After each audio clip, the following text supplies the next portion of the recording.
Giants fans, it's week 5 in the NFL. It's Sunday morning. Giants are playing the Carolina Panthers today, and you're watching True Blue Review. Let's get this thing going. I owe you an apology. I didn't do a review of the game from last week because there wasn't a whole heck of a lot to say about it. It was offensively pathetic. After the first possession of the Giants, which was a perfect way of starting the game, the offense completely fell apart. And I'm not talking about the stat padding in the fourth quarter, but they had opportunities. Eli Manning just went right back into what we've seen throughout the beginning of this season, and that's these little dump passes. He missed Odell Beckham on some big passes, pissed off Odell. I don't blame him one bit, and all week long that's what we've heard from Odell. Defense, hey, they held the New Orleans Saints to 4 field goals in the first half, and you're not going to see that very often with a high-powered offense. The problem is the offense didn't take advantage of it. So that's all we got to say about that. So let's go to the Carolina Panthers.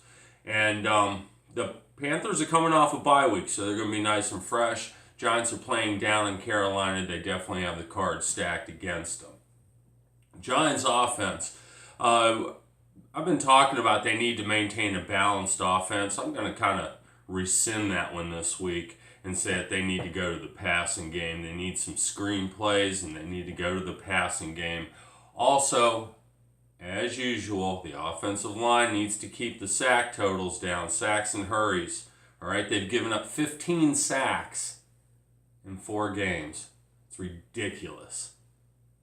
All right, so give this guy as much time as possible. And hopefully Eli can come around this week and, maybe complete some downfield passes. I think downfield strikes are a big thing.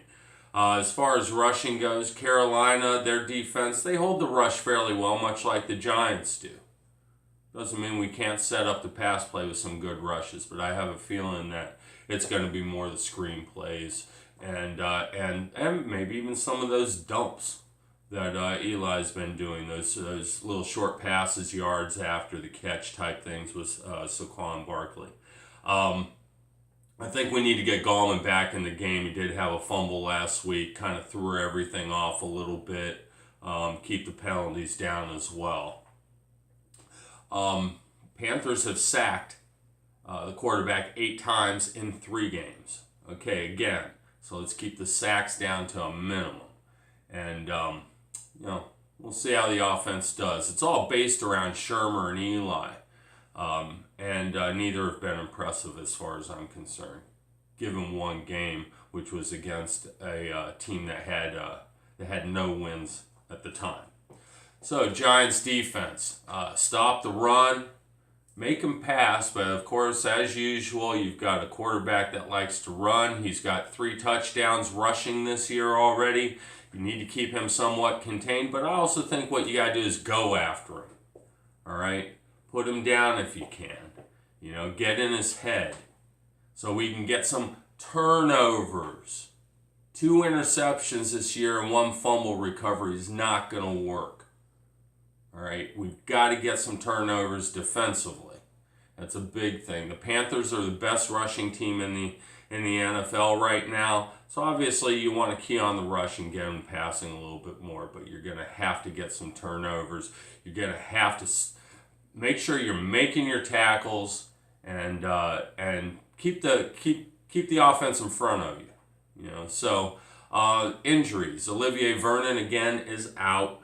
He seems to be a week-to-week type of thing. High ankle sprain is going to do that, and Evan Ingram, of course, is out as well. So some thoughts real quick on this game and overall. Somebody needs to light a firecracker up Eli's ass. I want to see some emotion out of him. I'm tired of this bullshit from him. And I know you are as well. I want to see some emotion from him, and I want to see it from Shermer. James Bettcher's the only one on the sideline, coaching-wise, that's got any emotion whatsoever. It needs to spread throughout the coaching staff. Okay, so I definitely want to see some emotion. OBJ, he's had a lot to say this week, and I'm on his side. I'm on his side. This guy's getting paid a lot of money, and he wants the ball. Get him the damn ball, and get it to him downfield. Hit your fucking passes. Okay? Eli Apple's back this week as well, so hopefully that's going to help us in the secondary. And you never know. We might be able to pull this one out. I mean, we're not that far off. And the thing about it is the NFC East doesn't look all that great in the first quarter of the season. Okay, so we're in Game 5. We're starting the second quarter. This is a nice time to start winning. So let's do this thing. I'm not willing to give up on the season. I'm getting close to giving up on Eli, though. I'm going to tell you that right now, and I'm sure you probably feel the same way. And if you don't, I get it. I mean, the guy's got history with this team, but you know what? It's a long time ago when that history was made. So right now, all I see is fourth quarter, him getting a whole lot of passing yards and stuff like that. And sure, it's making his stats look really good, but overall, he's not doing that well. So that's the way I look at it. If you have any comments, contradictions, whatever, leave them at the bottom of the screen, and please subscribe. And let's go Giants. Let's get this done this week. I'm out.